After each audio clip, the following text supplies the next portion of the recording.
What's going on, Browns fans? Welcome on into a live edition of the Cleveland Browns Report. Great to be hanging out with you guys here as the Browns have started OTAs and we get our first sniff of football. But make no mistake, despite the propaganda machine that producer Trace will try to put out there, football is not back yet. Football is not back until Thursday of week 1. That is the official return of football. Anything before that is the biggest case of blue balls. But we've got some, football-ish stuff to talk about today. I mean, OTAs, they're non-contact, they're optional, organized team activities.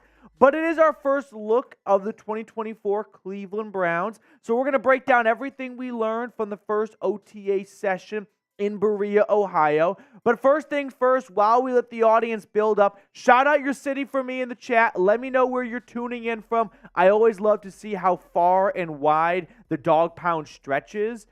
Speaking of the Dog Pound, a member of our channel and the Dog Pound here, Jeremy Stallman, he was passing through Dallas, Texas, which is where Chat Sports is headquartered. So I was able to actually get dinner and some drinks with him on Sunday. Yep, it was really cool. Had a great time, went to the Katy Trail Ice House, which anyone that's ever been to Dallas may have stopped by. Super cool guy. Had a great time, like 2.5 hours, just kind of talking brownies. And we talked about the Dog Pound and just Browns backers and how this fan base is just, not nationwide, but international. And it's one of the biggest and proudest fan bases in the National Football League. So shout out your city for me. I've got Ontario in the chat. I've got Tyman the Buckeye tuning in from Ohio. David in Minster. Ryan Chowdhury. Deshaun Watson looking good. We're going to get to that, Ryan, but yes, he is. Let's see. Patriots in Defiance. I always think in Defiance, Ohio, because of the show, what's it called? Scandal. If you've ever seen Scandal, isn't Defiance a big part of that show? Please let me know if you know what I'm talking about. Otherwise, I'm just making everything up here. I've got Elite Wyatt tuning in from Ontario. Ryan, across the pond, up in Canada. What you doing up there? Oh, no. The big pond. You're in the UK? Ryan, where are you watching from? Let's see. Jacob is watching from Toledo, as always. I got Greg Koch. Petey, if the Browns don't do well this season, do you think Deshaun will be benched and they'll draft a QB like Jalen Milroe next year? I know it's pretty far away, but I am just wondering. It is pretty far away.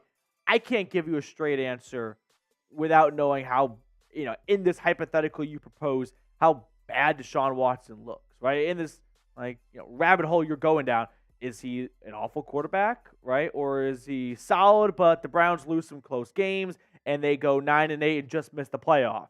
If it's the latter, no, I don't think they're going to bench him. If he is truly unplayable and they bench him halfway through the season, then yeah, they're probably going to start looking at quarterbacks in the draft. Appreciate everyone for watching and tuning in. Kyle's in Spokane, Washington. Levi, we'll break that down on the show. Ryan, hope you're having a good time in London. If you remember, I went to London on a trip back in February of 2023. Had a blast. Really, really fun time. Went to a lot of really cool spots. Highly recommend it. Let's see. Elite, I love Petty. I don't know who Petty is. Bryce Petty? Solid Baylor quarterback. Not so good in the NFL. Joe's watching from Akron, and Christopher is in South Florida. I'll be in South Florida. I got my sister's wedding coming up this weekend. So dipping out Friday, coming back Monday. So I'm going to do my absolute best to make sure there's a video for every single day of the weekend that I'm gone for, but may miss me on Monday. But we'll see how much work I put in overtime-wise. Now, will Nick Chubb reach or rush for 1,000 yards? Give me a yes, give me a no, give me a Y, give me an N. We're talking about Nick Chubb today because we got some updates coming out of OTAs and where he's at in his rehab process and when we can expect to see him. But it did get me thinking, can Nick Chubb still squeak out 1,000 yards even far from 100%? Maybe not far, but definitely not at 100%. When he inevitably does make his return, there's just going to be some weeks where he's kind of getting his strength and ultimately a lot of trust back in his need to make the cuts that he wants to make. So what do you guys think? Kev Dog, we can look into that. Speaking of Jeremy Stallman, as cool guy put that in there, he literally he works for an airline, stopped over in Dallas, changed his flight plan, if you will, to have the stopover be in Dallas. But then he's like, as a result, I'm working Tuesday now, so I won't be at the live show. Brutal, but I would say it's a fair Hopefully Jeremy's watching later on demand. So Jeremy, appreciate you, my guy. Okay. Can Nick Chubb get to 1,000 yards? Ty Man thinks yes. Elite Wyatt thinks yes. 1,000 yards in, let's say, 12 games. That's tough. I mean, you're averaging, about 80 yards a game? 75 yards a game? Like, Nick Chubb's very capable of getting 80 yards a game. It's just, like, on a consistent level. That's a lot of yards every game. So, it's a lot of touches. I'm going to say yes. I'm just going to speak it into existence. I'm just going to put the good energy out there for Nicholas Jamal Chubb. Mark me down as a yes. I'm really salty that Nick Chubb didn't get to 1,000 yards his rookie year. He got to 997, I think. And it just removes him from so many cool stats of, here's a list of running backs that have rushed for 1,000 yards in their first 5 straight NFL seasons. And it's like, Chubb should be, he's 3 yards off. Why he didn't start to begin the season is beyond me. Sorry, Duke Johnson. But yeah, that's like a frustrating one to think about. Okay. Random off-the-wall question here as we get ready for our live show. Memorial Day weekend is, of course, coming up, and I don't want to sound like the old man yelling at the clouds, but I do hope that people remember the purpose of Memorial Day weekend, which is to remember those who lost their lives defending this great country. But I also know that it's a 3-day weekend, and that's how a lot of people just look at it. So, spend your 3-day weekend at the beach or the lake? Trace, are you more of a beach or lake guy? I'm more of a beach guy. I'm a lake guy. See, that's, yeah. I understand the lake. I also grew up going to beaches more than lakes. So there's a little bit of it. I just don't have a ton of experience at the lakes. I have phobias. I hate sharks. And I'm the guy that when I'm in the ocean, I think I'm gonna get bit. Every time, like a piece of seaweed or the sand touches your foot, you're like, that's a shark. I'm not. My heart's racing the moment I step in the water the whole time. Really? Yeah. Would you go on a cruise? I like cruises. Okay. Yeah. No. But I hate salt water. Cannot stand salt water. Fair enough. So I'm not even a big I don't like sand. I'm a very boring person at the beach. I don't like the beach. I'll tell you why. I don't like sharks. I'm afraid of sharks. I actually kind of like sharks, but I'm just afraid of them. I think they're really cool. Yeah. Afraid of sharks. Hate salt water. Cannot stand sand. It follows you the entire time you're on vacation, and then when you get home, you're still finding sand. You still have it in your bag. It's everywhere. It's in your car. I went on a trip to Destin a few years ago, and I'm not kidding. In March, it was in the summer. In March, I was still finding sand in my car. So that's why I prefer the lake. I grew up in a more of a lake household and friend group with friends having lake houses. See, mine was the opposite. It was beaches. That's a product of being from the Midwest. All right, coming up on today's show. OTAs, injury updates. We got a long list of injury updates to get to from Deshaun Watson to Nick Chubb to the offensive tackles and more. Plus, we're kind of rearranging the order of operations today. We'll hit the news and rumors as we always do. Second, I just want to get to the OTA stuff because I feel like that's the much more pressing thing here. And then finally, a mailbag to wrap up the show. So hashtag Browns. If you have any questions at all, please don't be afraid to ask. I always love interacting with you guys, the viewers. So hashtag Browns. Or if you want to super chat, support the show, guarantee your question gets on screen, feel free to do so. Greatly appreciate it. But if you're unable to, not a problem at all. So before we jump into the show, we have 20 likes. That's not good. We got to do better. Hit the like button if you have not already. Here's the funny thing. Speaking of Jeremy Stallman, not to make this the Jeremy Stallman show, he somewhat, I wouldn't say confess, but told me that sometimes he just forgets to like videos. And I always kind of wonder, how many of you watching do like the video, but just kind of physically forget to hit the like button? See, my thing is I'm always curious who's all watching on TV because it's tough to like you get the and remote, comment and stuff. So I'm always wondering how many people are actually on the TV watching us. Right, and then the other thing is I don't want to beg for likes, but I feel like there are people that just forget to like it, and I just want to remind them that if they were going to anyway. All right, with that, we got 8 likes, so I guess we'll take it. Are we ready to Ryan? I forget a lot. What the fuck, Ryan? Come on. Help a man out. Likes do a lot for YouTube. Are we ready to jump into the show? We're at 29 likes. We'll take it. Let's unpack a live Cleveland Browns report.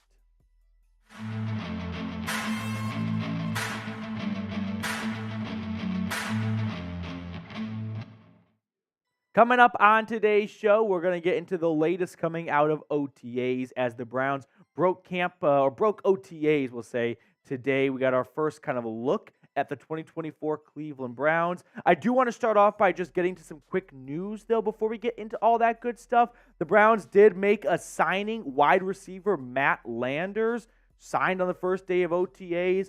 I remember Austin Watkins was signed the day before training camp started, and he was the belle of the ball, the preseason prince last year. So you can never rule the 90th man on the roster out, but he was a UDFA last year out of Arkansas. He played at 3 different colleges, went from Georgia to Kent State and then to Arkansas. So if you're like, where do I know this name? Like, that's Maction on Wednesday night for you right there 2-3 years ago. Last season, he was on the Seahawks and Panthers practice squad, and he joins, obviously, a very competitive, like every single room in the NFL for that matter, wide receiver room for Cleveland, where, listen, I'm not going to try to dog on the guy, but it's going to be an uphill battle for Matt Landers to find a roster spot. I think finding a practice squad spot for him would be a win in its own. But as we get more updates throughout OTAs, whether it's signings, releases, they moved on from the quarterback, Jacob Sermon, and they brought back a kicker, for example. We'll keep you updated here, so make sure to subscribe to the channel. Now, let's get to some injury updates from OTAs where we get some, progress reports on guys like Watson and Chubb. In fact, it's a long list of players returning from injuries that ended their 2023 season. Deshaun Watson, Dorian Thompson-Robinson, Nick Chubb, your 3 top tackles, Maurice Hurst. I'll also kind of toss in Okoronkwo. Remember, he dealt with a pec injury, but he played through it towards the end of the year. He played in the playoff game, but he's coming back. Grant Delpit, remember, he changed his jersey number. He is number 9. So when you see the highlights come out from OTAs and minicamp and training camp, just keep that in the back of your head. Juan Thornhill and Rodney McLeod.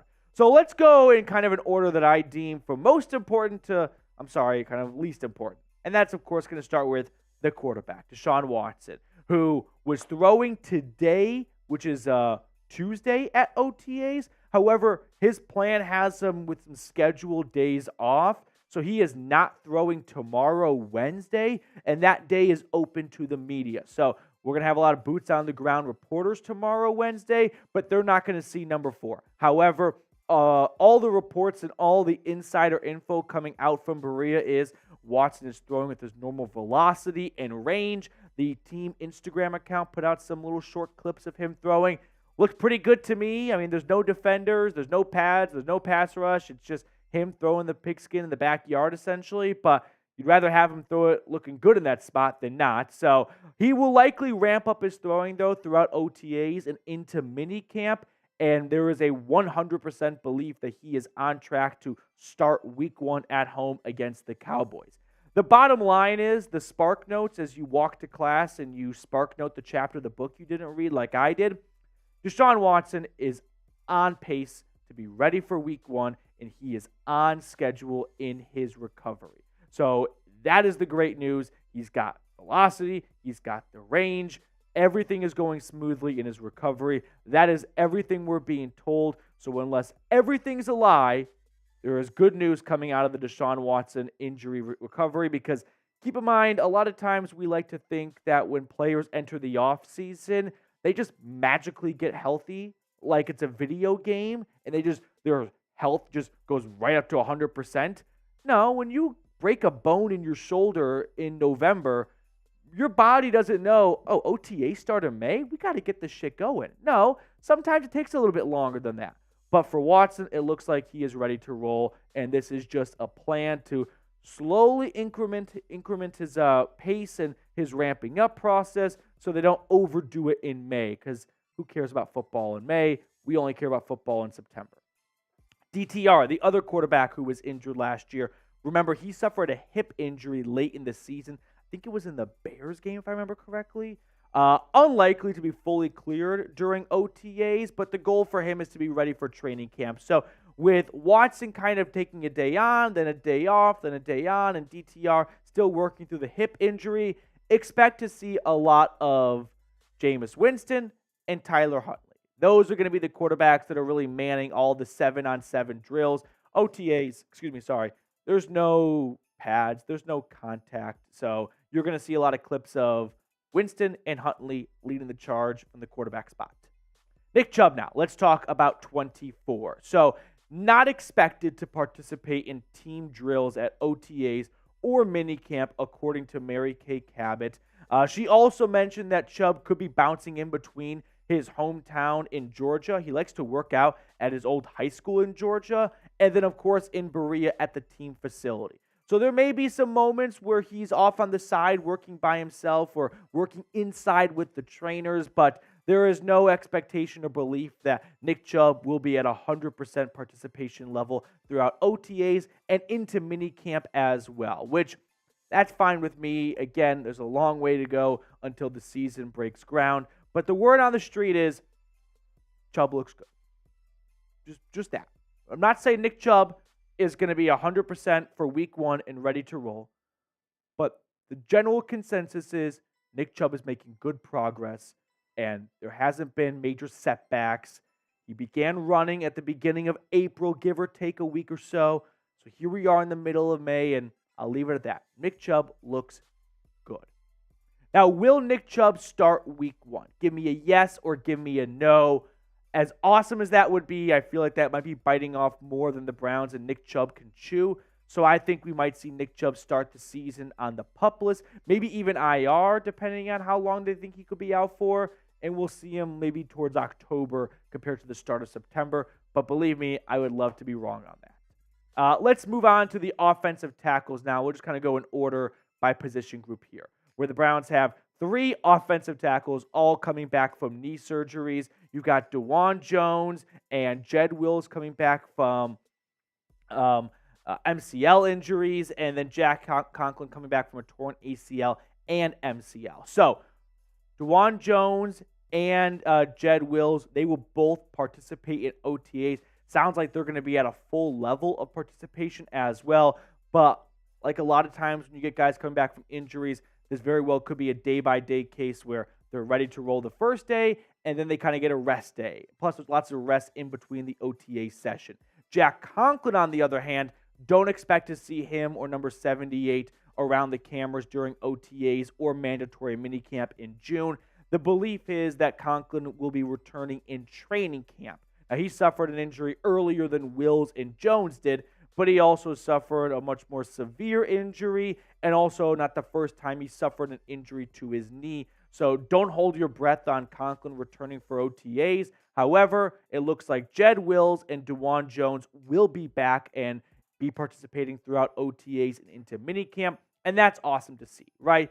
You can look at the Browns' offensive line depth chart here to refresh your memory, and this was a subject that kept a lot of fans up at night. Like, the Browns have 3 tackles. What are they going to do? Who are they going to start? Who are they going to bench? Who are they going to cut? Who are they going to trade? The reality is we're starting to see why Andrew Berry never even kicked the can, it looks like, on moving on from trading an offensive tackle. It's such a valuable position. I mean, just ask yourself, what positions go top 10 in the draft more often than not? Quarterbacks, offensive tackles, pass rushers, wide receivers, and cornerbacks. Those 5 positions are cornerstone pieces. And the Browns learned last year what happens if you run through all of your top guys at one of those spots. You get the James Hudson and Garyon Christian show. That's not a great show. Sorry, guys. So, yeah, the Browns, they're not interested in moving on from one of their top 3 tackles. They're all coming back from knee surgeries. They're not all on the exact same timeline. So one guy may be behind or ahead of the other, so it can't hurt to have some good depth along the way.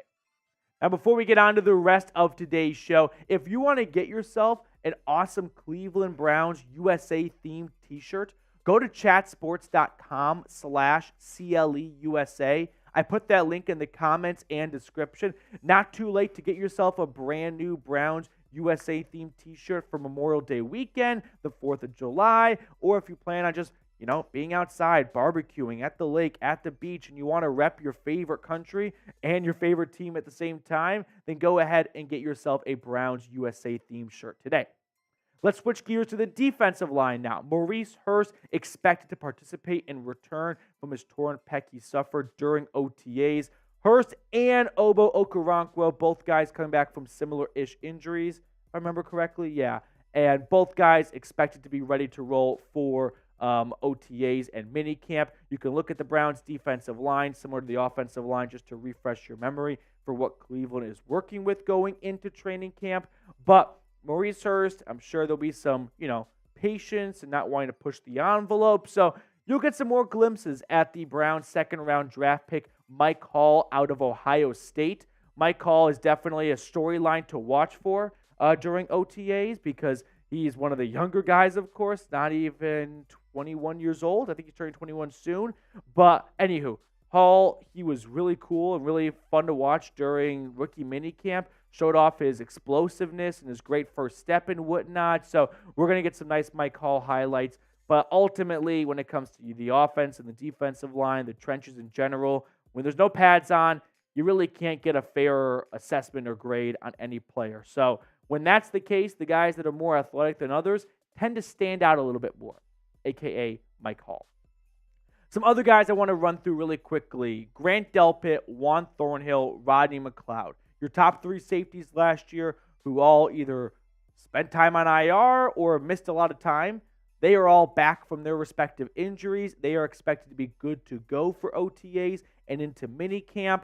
I just caution you, if one of the guys we talk about today has some kind of flare-up, don't be alarmed.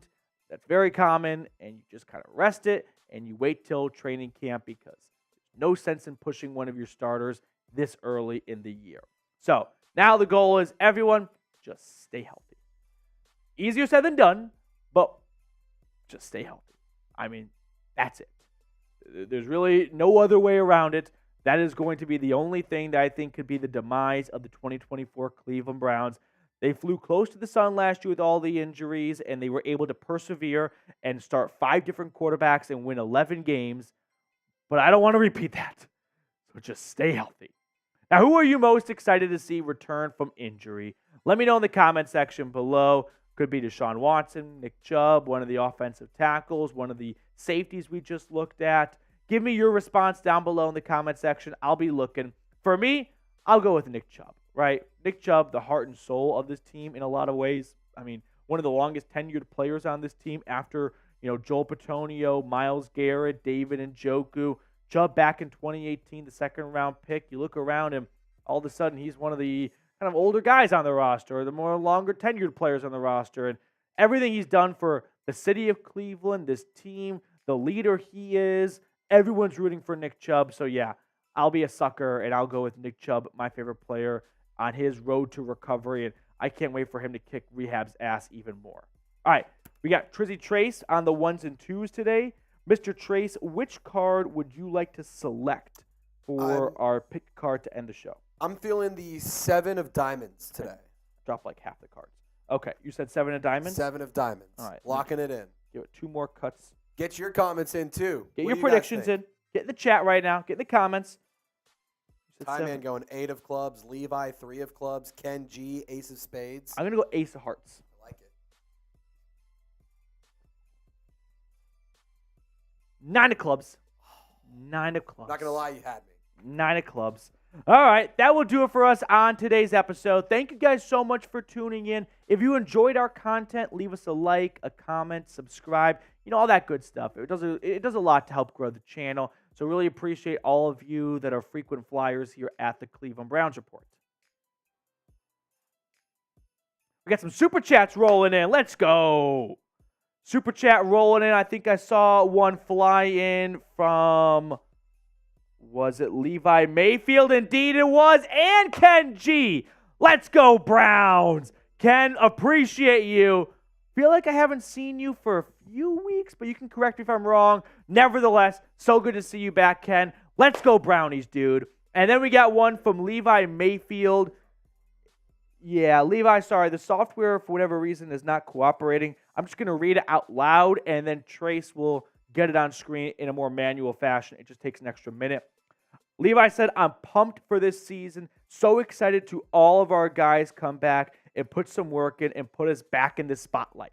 Levi, I liked everything you said up until the last word. I don't want to be in the spotlight. Don't want to be in the spotlight. This is not the Dallas Cowboys, not the San Francisco 49ers. The Cleveland Browns are a more lower-key franchise that belong in the 1 p.m. Eastern time slot every single Sunday, and just let them fly under the radar. Let the national pundits every Monday talk about how the Cowboys are disappointing, how the Jets aren't living up to expectations, how the Giants need to bench Daniel Jones, and let the old little Brownies fly under the radar, 1-0, 2-0, 3-0, 4-0, and so on and so forth. Because once everyone else gets in on it, you know what's going to end up happening? They're going to give unrealistic expectations. And then they want the Browns to fail. They want the Browns to show up short on those expectations so they can laugh and say, I was right. That's just my 2 cents. But Levi, really, really appreciate the super chat. I'm pumped as well. I can't wait. I just implore you all not to fall trap to the football is back in the preseason. Because you say you're so excited for the season. Preseason's fun. But man, every single year we get super worked up about the backups. And then the season starts and they're like, healthy scratch. Healthy scratch. My favorite is the, number 3 and number 4 of a position. We're super worried about wide receiver 4. Dude, people get so up in arms over the last QB3. wide receiver to make the roster. It's hilarious. And it's like, dude, if they make it, they're not playing. You forgot, they're starters. Yeah. Okay. Are we ready to jump into our next segment here on the Cleveland Browns Report? Once again, shout out to Ken, shout out to Levi. Everyone spam Ken and Levi in the chat for their super chats. We're going to jump into a really fun article I came across from ESPN that linked some of the best remaining free agents with a fit for a team. And the Browns happen to make an appearance in this article. Okay, are we ready to jump on into it? All right, my friend. Let's get into our second segment here on the Cleveland Browns Report. Are the Browns a perfect fit for defensive end free agent Yannick Ngakoue? We're going to talk about this on today's episode because ESPN came out with a really insightful article that had 14 premier free agents available and the best team fit for all 14 guys. And for Yannick Ngakoue, they picked the Cleveland Browns. So let's talk about this. Now, Ngakoue, as we know, had a really good stretch for a handful of teams, starting off in Jacksonville, then bouncing all over the league, right? Minnesota, Las Vegas. He played almost for every team. He became the Nate Robinson of the NFL. And in that stretch of 2016 to 2022, he had at least 8 sacks in every single season. Then last year, with Indianapolis 2 years ago, last year he signs very late in the offseason. I think it was in August with Chicago. He ends up only getting 4 sacks in a shortened season. He played 13 games. Ultimately, a broken ankle removed him for the last quarter of the season. So not the best statistical season, but you can see that Yannick Ngakoue over the last 4 years, sure, there's one outlier, 2023, and maybe that's a sign of what's more to come. But before that, he's got some really good numbers. 9.5 sacks, 10 sacks, 8 sacks. The guy never went below 8 sacks up until 2023. Now, there are some concerns about the effort, I'll say at times, when it comes to him and the run-stopping ability, and maybe he sells out for the pass more so than other guys, but he is pretty good at it. So let's at least entertain the idea of the Browns adding Yannick Ngakoue. Here's what Matt Bowen from ESPN had to say. The Browns have edge depth, led by 2023 Defensive Player of the Year, Myles Garrett. But this move would be more about adding a designated pass rusher in Ngakoue. Last season in Chicago, Ngakoue had 4 sacks and 20 pressures, and he has totaled 69 career sacks over his 9 pro seasons.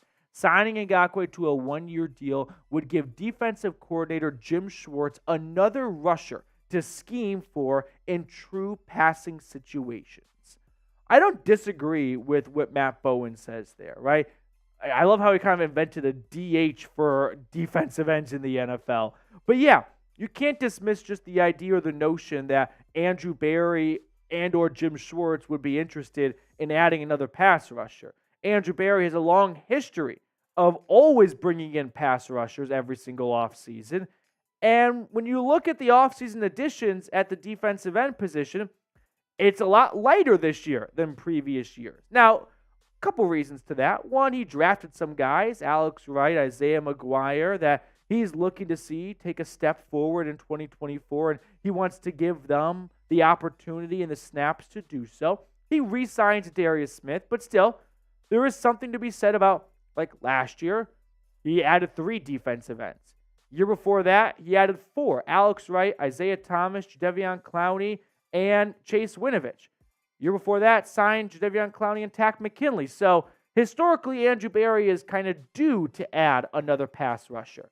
But at the same time, he may feel like he's liked the additions he's made the last 2 or 3 years, and he's ready to see Alex Wright, Okoronkwo, and of course, Darius Smith have their time and spots on the field and not stunt or take away snaps from those players to give it to Yannick Ngakoue if he feels like that he can get great production out of the players he's already acquired and doesn't have to sign another player and spend more money to do so. So what do you guys think? Should the Browns add Yannick Ngakoue? Give me a yes or give me a no down below in the comment section. Pass rush, defensive end, edge rusher, that's a cornerstone position.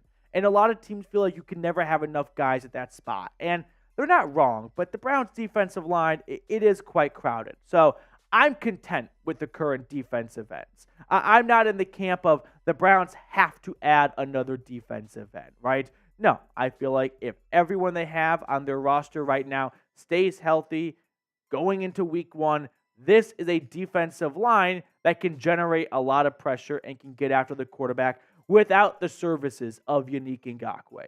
You've got Myles Garrett, of course, Darius Smith, but behind them, Okoronkwo, Alex Wright, who had a really quiet rookie season in 2022, he showed some really nice play in 2023 and some versatility across the defensive line as well. So yeah, maybe this is his Darius Smith of 2024 where he feels like, F it, let's go get a guy that just comes in on third downs and doesn't have the largest role that maybe he could have on another team. But if we want to get our best pass rushers on the field, we can have a lineup of Garrett, Smith, Okoronkwo, and Yannick Ngakoue. Just 4 defensive ends out there at once. Not the best against the run, but if you are trying to get after the quarterback, that's probably going to be a slightly better outcome than maybe Alex Wright in that spot.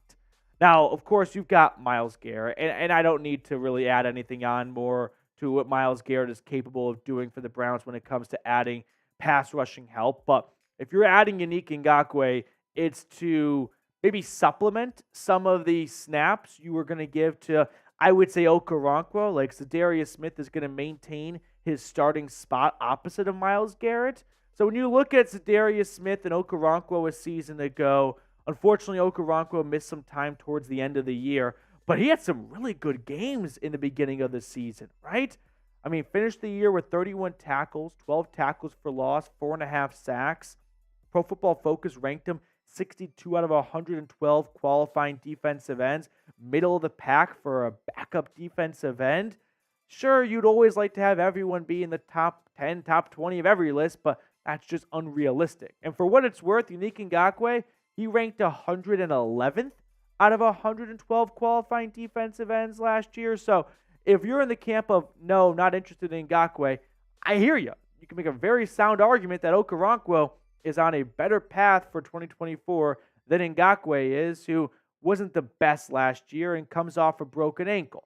So I'm a big believer in Okoronkwo and Darius Smith. I feel like, of course, you got Myles Garrett. You can kind of just put him in his own tier of he's going to just wreck the game by himself. But when you look at the other defensive ends, Okoronkwo, Darius Smith, and Alex Wright, and Isaiah McGuire, the 4th-round pick from Mizzou last year, we just saw so little of him last year. It's hard to really have a profound opinion on the guy. But I'm confident that the Browns can get after the quarterback with Okoronkwo and Zadarius Smith kind of rotating in and out with one another. And then there's Superman on the other side of the defensive line that you can just, ignore because he's going to do everything you need him to do. Now, before we get on to the rest of today's show, I just want to show some love and give some shout-outs to some recent subscribers. So, Walt Zolminski, Bill Piper, Sergio Ortiz, Thomas Molesky, thank you guys so much for subscribing to the channel. If you want to get a shout-out on a future Cleveland Browns report, hit the sub button down below. I'm always trying to get the audience on screen interactive with myself, so please consider subscribing to the channel if you have not already. Now, Okoronkwo, by the way, talked about what he wants to do this upcoming season, and I wanted to share that with you all. He said, this year I'm trying to, I'll say it, I'll speak it into existence. I'm going for double-digit sacks this year. That's the goal every year. I'm just going to put in the work. I hate to say the numbers, but that's what I'm looking to get. And I love this for Okoronkwo, right? He comes off a 4.5 sack season. Before that, with the Texans, 5 sacks and a bit of a smaller-ish role. And then the belief when the Browns signed him was that was really good production, efficiency, without having a whole lot of minutes or snaps, if you will. And you give him a bigger platform, and he's going to give you a lot more production. Ultimately, that didn't necessarily happen last year because the Browns traded for Zadarius Smith, and that kind of stole Okoronkwo's starting spot. But we still saw a really healthy and consistent rotation when Garrett, Smith, and Okoronkwo were all healthy. But you've also got Zadarius Smith on the other side. He comes off a really good year where, yes, you look at his numbers and you probably just cherry-pick the stats and you look at the sacks and you go, down year for Zadarius, I see. And you wouldn't be completely wrong, but I think you'd be a little bit shallow in your grading and assessment of Zadarius. I mean, the guy generated 60 pressures last year. The pressures were there, and the sacks are coming. I like to think of pressures as like hard-hit balls in baseball. Sometimes you get unlucky, and the third baseman just makes a really nice play on a line drive, and he robs you of probably an extra base hit. That's not going to happen every time. And if you keep hitting those balls hard and you keep the exit velocity up, they're going to start finding the grass, and they're going to start getting you base hits. And I think the same is true for defensive ends, where if you keep generating pressures, yes, you like to turn those pressures into sacks and finish off the play. But just because the quarterback has evaded you a couple of times doesn't mean that the next time you get a pressure, you're not going to get a sack. I think we're going to see the pressures continue to come, and the sacks are going to follow. So to round out this video, I thought you guys might be interested to see where the other players that ESPN dubbed as kind of the marquee remaining free agents, where they landed. They had Ryan Tannehill going to the Bucs to back up Baker Mayfield, Hunter Renfrow to the Cardinals, Michael Thomas to the Cowboys, Donovan Smith with Cole Strange getting injured in New England. Maybe the Patriots would be looking to add an extra O-lineman. Dalton Reisner re-signs in Minnesota. Former Cowboys center and Dolphins center Connor Williams to the Broncos. Calais Campbell to the Eagles. Yannick Ngakoue, of course, to the Browns. Emmanuel Ogbah, familiar name, to the Raiders. Xavier Howard to the Texans. Stephon Gilmore returns to Carolina. Steven Nelson to Atlanta. Adoree Jackson to Minnesota. And then Justin Simmons to the Tennessee Titans. Before we sign off, I want to get you guys involved one last time. Give me a bold take for 2024. Whether it's a player stat projection. This guy is going to do better than this player. This guy's going to have this many yards. This team is going to win the division. This team is going to finish last in the division. Give me a bold take for 2024. My bold take may not be the hottest take in the world, given they were a wild card team last year. I think the Packers missed the playoffs, which for a team that finished, 7th in the NFC, that's not very hot. But when you factor in the fact that they won a playoff game on the road, I believe the expectations in the frozen tundra are the Packers return to the playoffs again. And I feel like the NFC North just got so much better. And I'm not sold on Green Bay matching the speed of the way the Bears and the Lions improved. And maybe even the Vikings, so to speak, if J.J. McCarthy works out. But I'm not the biggest believer. So I think the Packers miss the playoffs in 2024. All right, let's bring on Trace to pick a card to wrap up the show. Mr. Gerard, which card would you like to go with? I'm rolling with the 7 of clubs. 7 of clubs. 7 of Give clubs. me the 9 of diamonds. I like that. I feel like I would have a much better percentage if I just picked one card. That's what I'm starting to do. I'm just sticking with 7s. I like floating around. I've never. I did too, and then I started being like, well, which one did I pick last time? All right, what did I say? 9 of clubs? 9 of clubs. I went 7 of clubs. This card did enter my head. 3 of diamonds. 3 of diamonds. All right. That will do it for us on this edition of the Cleveland Browns Report. Shout out to everyone still watching. If you're still watching, I always love to see who watches all the way to the end of the video. Scroll on down and give me the most recent emoji in your phone or on the computer that you used. Bold takes. Did Time Man get it? Oh, Time Man, you were 1 off. 4 diamonds. Oh, that's close. Do you have a bold take you would like to share with the class, Trace? Whether it's a player or a team, someone finishing towards the top of the division or maybe falling. I've got one. What's your other bold take? I believe the Commanders finish second in the I like that a lot. NFC East. I like that a lot. Bold take, I think that the Bengals don't finish in the top 2 of their division. I think they're like the 4 seed or the 3 seed. Of the AFC North? Yeah. Yeah. I think that the Steelers might be okay. F Pitt, but it might be okay. I think the Browns are great. Yep. I don't know about the Bengals. Feels like they're kind of getting left behind. I know that this has kind of been brewing for a few years. I really do believe this is the year that Tomlin goes below 500. I feel like that would be. I could see it. It's just so tough to stay competitive with constant quarterback turnover. And eventually, it just catches up to you. And I feel like that's going to happen this year with Russell Wilson. No doubt. I could see it. I also will say, I think Justin Fields will start a game where Russell Wilson is healthy. Like, a.k.a. Russ gets benched. Take. I like that take a lot. Yeah.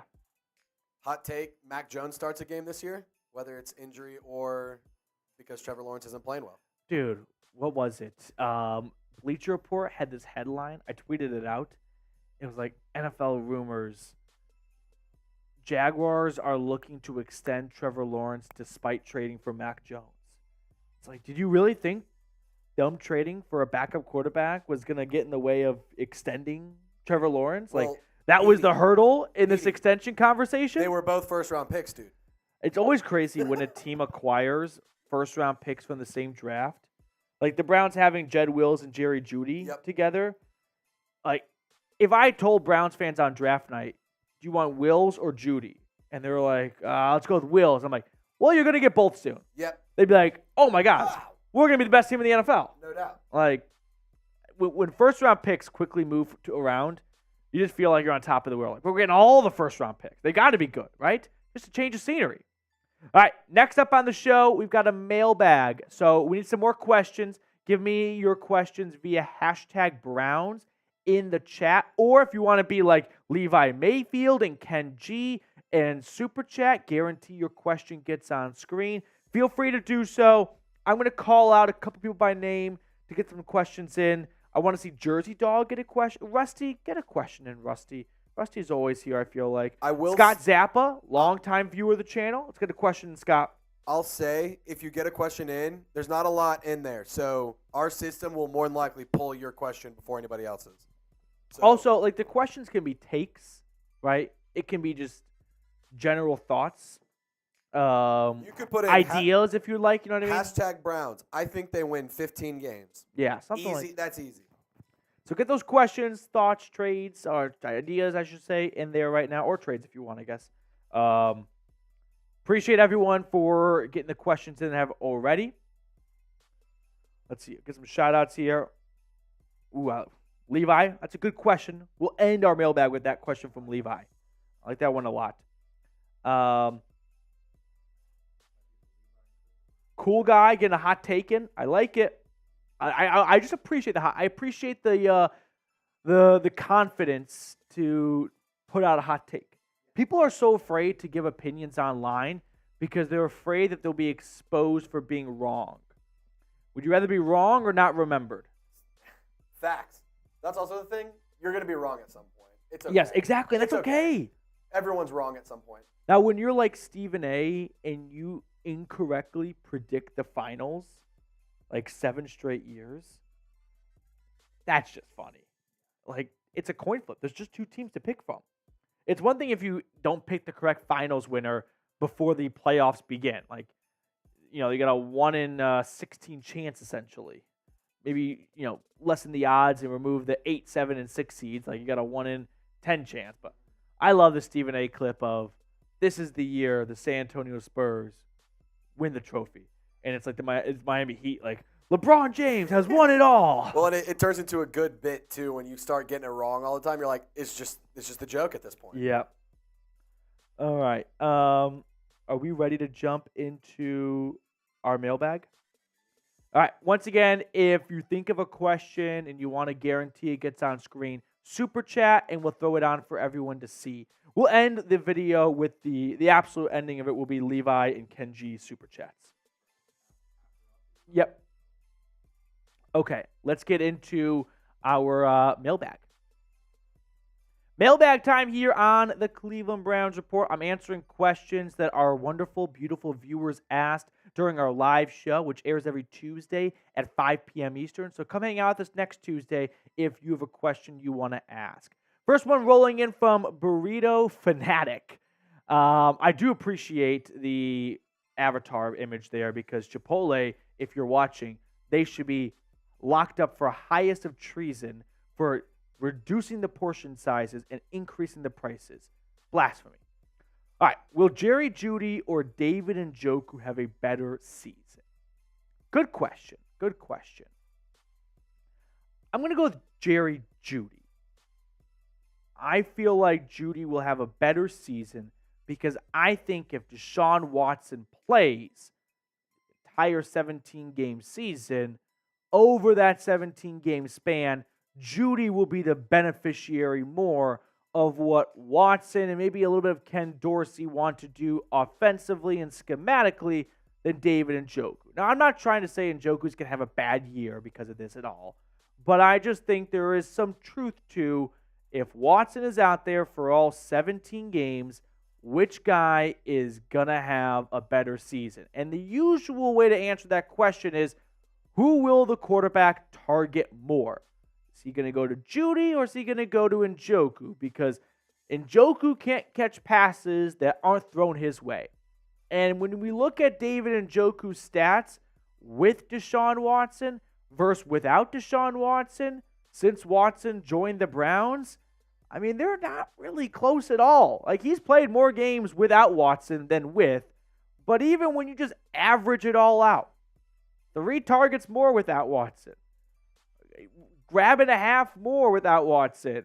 Yards per game is up. Touchdowns is up. Like, the fact of the matter is, for whatever reason, and, we can spend some time trying to nail down why this is the case, Njoku has played better without Watson than with Watson. Now, I'm sure David Njoku prefer to have Deshaun Watson play the entire season because it brings some stability and continuity to the quarterback position. But I feel like we may see David Njoku not take a backseat, but Jerry Jeudy may have a larger role because the Browns went out, traded for him, have a place and a plan in mind after giving him an extension. And I think there's going to be a little bit more force-feeding the football to Jeudy. So, again, this is not me trying to, poo-poo on Njoku going, he's going to have a bad year. No. Just think, I'm picking between one of these two guys to have a better 2024 season. I'd go with Jerry Jeudy. Next one up, Levi Mayfield. Who is Matt Landers? Matt Landers is the wide receiver the Browns signed on the first day of OTAs. Depending on when you're watching this, he may or may not be on the team anymore. These guys, they are just roster churn material, right? They go in and out all the time. But he was a UDFA last year out of Arkansas, spent time on the Seahawks and Panthers practice squad. Christopher Stofire, what's going on, dude? Predict how many touchdown passing, then rushing for the season. 35 passing, 51 rush. Oh, it's like the whole team. never really done a team rushing touchdown prediction. I'll say Deshaun Watson, if he plays all 17 games, throws 26 touchdowns. And I'll say the Browns rush for 51 feels high, does it not? Like Nick Chubb, let's say Nick Chubb gets 5 touchdowns and Jerome Ford and Deontay Foreman combined for 10 touchdowns. That's 15.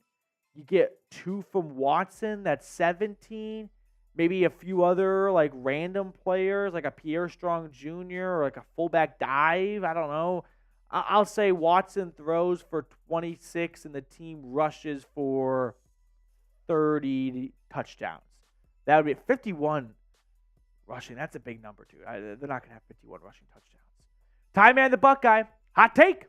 Browns win division. For the first time in AFC North history, Cleveland Browns win the division. I like the take. I really do. One, this is a division that never has a team sit at the top for very long. No one's won the AFC North 3 years in a row, so the Ravens trying to go just 2 years in a row after the Bengals won it before Baltimore in 2023. But I feel like the Browns definitely have the making to win the division. It's an extremely talented roster. It's a very competitive schedule, but that's the case for every other AFC North team. It's going to come down to, I think, who defends their barn the best. How does each AFC North team fare at home against the other teams? And who can steal a game on the road? Because my guess is all these teams are going to be near the top of the AFC standings when it's all said and done. The only thing that makes me a little bit hesitant about all the AFC North teams playing well is every single year we kind of dub a division as like the group of death, like in the World Cup.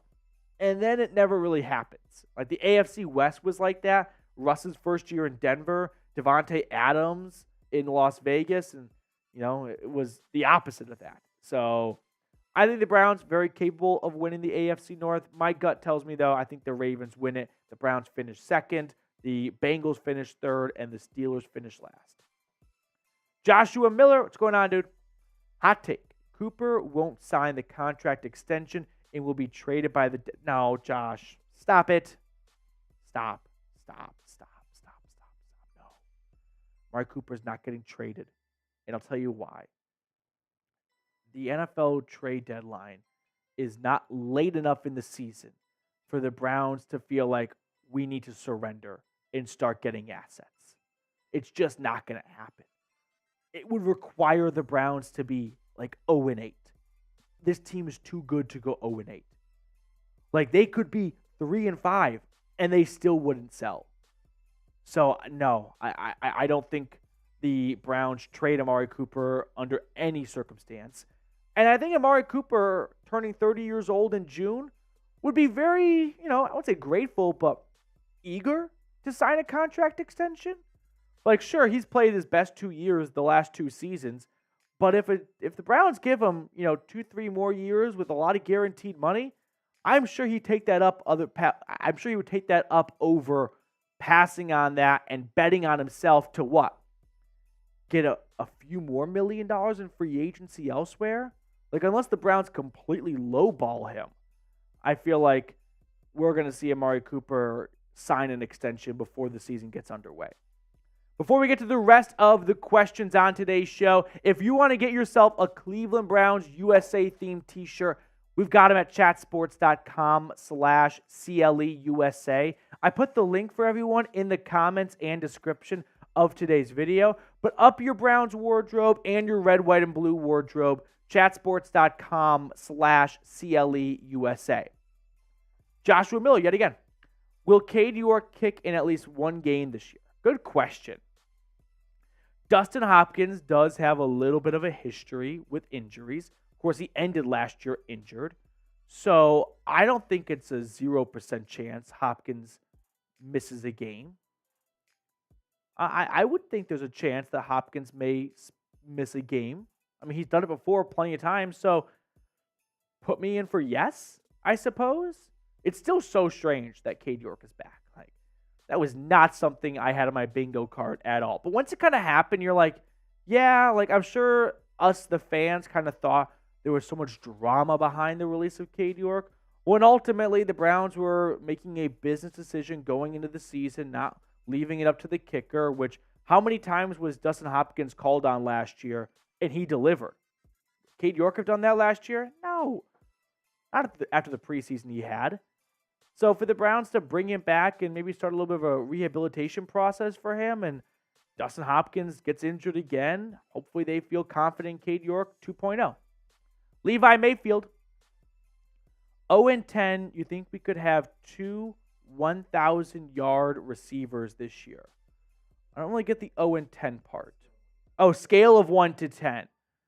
Like how likely? How likely? Well, let me put it this way. If you've got 2,000-yard receivers, there are, I think, 3 things in play. 2 things in play. One, you got to have a lot of talented guys. Like, you can have a quarterback that throws the ball all over the field. If there's not really good receivers, they're not going to have 2 guys get to 1,000. The Browns, I think, have 2 players capable of reaching 1,000 yards. Amari Cooper, Jerry Jeudy, and David Njoku. I think all 3 of those guys can get to 1,000 yards. 2, you need an offense designed to pass the ball a lot to get those opportunities. I think we're going to see a lot of throwing out of Ken Dorsey's offense this year, right? I think that with Nick Chubb coming back from his knee injury, we're going to see the ball thrown a lot. That's the second thing. Third thing is, not only do you need to have an offense that's designed to throw the ball a lot, you need to be put in situations where you are asked to throw the ball a lot. If the Browns' defense is keeping them in games and keeping them in the lead, when the fourth quarter rolls around and the Browns are up 17-10, they're likely not going to throw the ball a whole lot.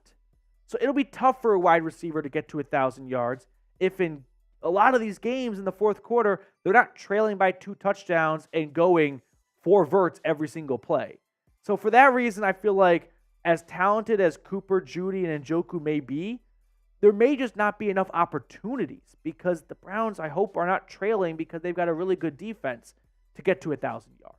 So that's why I would actually be on the 4.5 side of this happening. Not because they don't have good receivers, but because the receivers may not have the chance to do it. Cool guy called Joan. If Jeudy shows out more, he could be gunning for Coop's number 1 role. I don't think that's going to happen in 2024. Like maybe in 2025. But still, Amari Cooper, I know when players kind of fall off, it kind of comes out of nowhere a little bit. Like it kind of happened with DeAndre Hopkins, although he was still good last year with Tennessee. Amari Cooper just played the best 2 seasons of his NFL career the last 2 years in Cleveland. So I'm not seeing any signs of slowing down this from Amari Cooper. So Jeudy can ball out. Jeudy can play super, super well. I still think Amari Cooper's got that number 1 job sewn up for 2024 and probably 2025, although we may not see him return in 2025 since he's a free agent after this year. Levi Mayfield, what's your favorite bar food? Last question. Let's end on this one. Favorite bar food. Okay. Got some strong opinions on this one. I love wings. I don't like getting wings at a bar because they're super messy and I don't do boneless wings. I do traditional wings. So unless I'm dining with people I don't care, embarrassing myself around, I'm likely not going to get wings. Can't go wrong with mozzarella sticks. I like nachos, but I don't like sour cream, so get sour cream off of it. For me, mozzarella sticks, cheese curds, you get fried cheese involved. It's not a huge onion rings guy, but I would say the go-to bar food order for me, chicken tenders, mozzarella sticks. That's what I'm kind of going for right there. And cheese curds as well. All right, let's bring on Mr. Trace to pick the card to wrap up the show. I'm feeling the 7 of spades today. 7 of spades. Feeling lucky. I'm going to go with the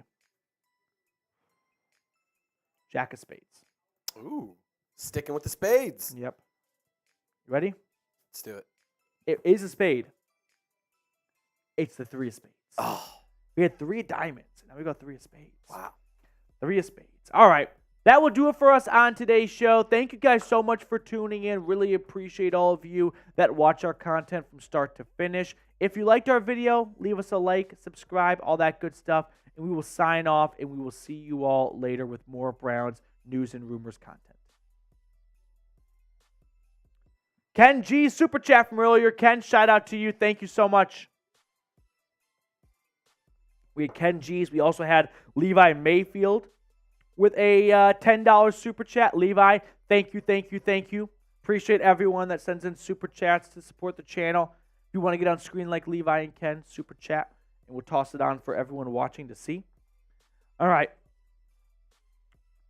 Can the Browns have 2,000-yard receivers? You just need a lot of things to go right. That's like the thing with 2,000-yard receivers. You need talent. You need an offense designed to do it, and you need the opportunities. Well, and those yards come from somebody else. So if let's say Jerry Jeudy, he's going to get an extra 200 yards this year. Yeah, that's 200 yards somebody else isn't going to have. Not necessarily tit for tat, but yeah, you know what I'm saying. Like the offensive production, you only have so many plays per game. I see this from Cool Guy. Try fried onion rings with barbecue sauce. I'm not a huge chip guy, believe it or not. Really? For example, Love a chips. part of me dies inside when a restaurant gives you chips as a side over like French fries or something. Agreed. Or like if you're like kind of like ordering from like a sandwich place and they include like chips, like I don't expect them to have French fries, but I'm like, oh well. Thanks for the kettle chips. Yeah. Appreciate it. Especially when they don't like just like a basic like potato chips. Lay's potato chips with ketchup. Really good. Very good. It's not far off from a French fry kind of Ketchup, combination. Yeah. 100%. That's what I recommend. Josh, what's going on, dude? Will Zadarius Smith get to 10-plus sacks this year? I want to go with yes. And the reason being is what I said back in the previous video about the baseball Colin Cowherd analogy of the pressure Zadarius Smith generated last year. I think they're going to turn into sacks this year. Like, I know people are going to look at him having 5.5 sacks and think, ooh, Darius Smith slowing down a little bit. No. I just think there's a little bit of, like, an unlucky slip of the tackle here and there, which, hey, you know, Darius Smith has to take some level of ownership for, but also I feel like it's going to equal out. So, can he get to 10-plus sacks?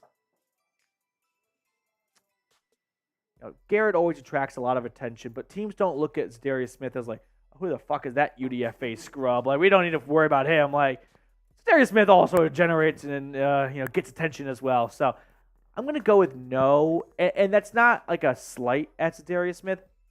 I just think 10+ sacks is a very difficult thing to reach. Like, it's just not something that if you don't reach it's not something that if you don't reach a bad defensive end. It's tough. How many guys had 10 or more sacks last year? I can look it up. You look it up. I'll guess. Eyes closed, hand up. I'm going to guess like double-digit sacks, and you want 2 of them on the same team. I'm going to say 15 players had 10 or more sacks. I'm not looking. Trace is counting on this computer right now. How many guys do you think had 10 or more sacks last year? I can tell you. I'm gonna change my answer. I'm gonna go 17. 17? Yeah. Final answer? Final answer. It was 22. Okay. TJ Watt led with 19. Yeah. So we're not even averaging 1 per team. Yeah. Like, to get 2 on one team. That's tough. That's tough. It's not easy to do. Well, and quarterbacks are so mobile now, like, and they can get the ball away really quickly. Like, yeah. Quarterbacks are getting smarter. Right. That's why I'm gonna say no. Levi with a $5 super chat. Keep up the good work, boys. Petey, you're the man. Still on the polar bear plunge. Oh yeah, that never goes away. You're actually the first person I think to bring it up. But yeah, let's run it back. What's the polar bear plunge? Last year, and Levi, correct me if I'm wrong. If the Browns made the Super Bowl, not like win, just made the Super Bowl, I would do a polar plunge in Lake Erie. That's awesome. And I think that's very much I want to do a polar plunge. That's awesome. So yes. Sign me in. Sign me up. All are welcome to join. Would hope one of you maybe is like a paramedic in case things go south. Yeah.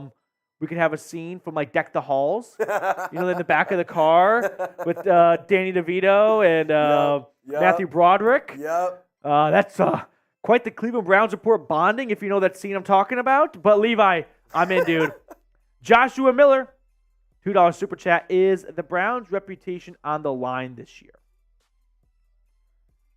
I'm going to actually go with the slight no. And here's the reason why. It would be more on the line if they didn't make the playoffs last year and didn't win 11 games. But they did.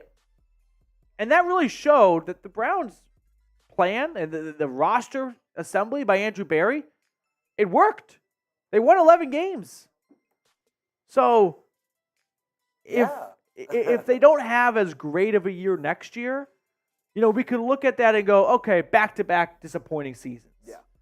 If they don't have a great year this year, who knows what it comes down to, whether it's just poor player execution, injuries, bad coaching decisions.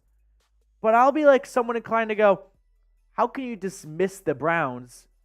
They won 11 games the season prior. Was it a fluke? Man, 11 games is a tough thing to fluke. Yeah. Like every few years, you do get a team like the Jags in 2017, That's the a Bears definition in of a fluke. 2018. Like they do arise and then they really disappear quickly. I don't get that sense that the Browns are on that path though. So no, I'm gonna say I don't think it's on the line. I think it would be a lot more on the line if things weren't so well in 2023. But because they did pretty well, I think that definitely extended the leash because we know how quick fans can be to pull the plug when things aren't going well. All right, if you want to continue the live show, super chat, we can keep Studio F. Really fun day here at Chat Sports. I don't know if I should share this or not. Boss has sent in like the renderings of potential office expansion. Look pretty cool. It's going to be awesome. Dude, I'm very excited. Like It's gonna that be video of our boss when he like inevitably gets like a video of like the runaround. office like lip sync. no, Yeah. No. All one shot. Like that's gonna be really cool Yep. for the whole office. Yep. Don't know when that's gonna happen. You got some work to do on We're that. going to have to, when it's done, we're going to have to recreate that exact. Yeah, Somebody's going to have to get the magic thing in the dove on the stick like Michael had. exactly. That's going to be so cool. So we got that to look forward to. But yeah, if you want to keep the show going, keep us in Studio F, super chat. Otherwise, we got to sign off. We got other channels that are trying to get videos filmed before the day is up. So, the rule of thumb at Chat Sports is super chats, you can stay in the studio. Otherwise, you got to turn it over to someone else. So really appreciate everyone, though, for watching, hanging out, tuning in today. I love spending my Tuesdays with you guys. It's the best way to wrap up the day. I've got a really good trivia question. Ooh. Are you ready? Yes. Okay, I'm very excited to ask this question. It's not an easy question, Okay. but I think it's a really fun question that I spent an hour-ish hand making yesterday. Ooh. Can you name the 5 actors that have appeared in an Adam Sandler movie the most? And that is defined by movies Adam Sandler himself was an actor in, so not like a producer, and it's live action, Okay. so not a cartoon. Chris Farley. No. I didn't know if he had a bunch early on or something. He died too quick. R.I.P. Yeah. David Spade. David Spade's on that list. Kevin James. Kevin James is the last guy on the Is list. he really? Yes. Wow. Okay, that's tough. What's the guy who was in Big Lebowski? The guy who The main character? No. The guy who swung down. Yes. The upside down. I can't Yes. remember his name. It's slipping me. He's in every one of his movies. I know, and He's his in the name is most. slipping me. He's a New York actor. Yeah, Firefighter. it's one of my fraternity brothers was obsessed with him. I keep wanting to say John Belushi. I know it's not John Belushi. No. It's He's a pretty popular, like, I can't remember his freaking name. you want me to give you the initials? Yes. SB. Steve Buscemi? Yeah, Steve Buscemi. Buscemi? Steve Okay, Buscemi. so Buscemi, James, Spade. Go away. Chris Rock? Chris Rock just missed the cut. Really? Okay. Yes. Rob Schneider. Rob Schneider. Okay. This other guy, I actually had never heard of him before, but he's in the background of like every All one of the them. movies. Is it Nick Swardson? No, but he was high in the list too. Was he? Okay. Actually, maybe it's Nick Swartzen over one other guy. I don't remember the list anymore, but they've all been in so many. That's so fun. Okay, who's the last one? Dude, the number one, I'm gonna look it up. That's a great question. So I like pulled up like Adam Sandler's like filmography list, and then looked at a list of actors that have been in the most amount of movies, but it didn't have an exact number attached to it. So I just went one by one and counted. Gotcha. Also, I learned like there are a lot of Adam Sandler movies I just never heard of. Is one of them? Is it a guy or a girl? It's a guy. It's a guy. Okay. Because there's like a girl that's in a lot of them as like a mom, an extra. Yes, mom character. I don't know who. Okay, Alan Covert. Alan Covert? Does anyone know who Alan Covert is? David Spade was in a bunch too. Who is Alan Covert? Am I dumb for not knowing? Wait. Hold on. Who is he in? Look at Alan Covert's like movies. Yeah, I'm trying They're to all remember who he was in some of these. Grandma's Boy, Happy Gilmore, Big Daddy, The Wedding Singer, 50 First Dates. The Waterboy, Mr. Deeds, 50 First Dates. They're all, look at every single one. Grown Ups. Oh, Jack and Jill. In Bedtime Stories. Happy Gilmore, he was the jackass guy, I think. Is that who it is? I have think no idea who the hell Alan Covert is. But Maybe he's I'm in every wrong, single movie. but it looks like him. Yeah. Okay. So that's our trivia. That was a fun one. I like that one too. All right. We will sign off. Thank you all so much for tuning in, hanging out with us for another Tuesday Live. We will see you all throughout the week. Until then, go Brownies.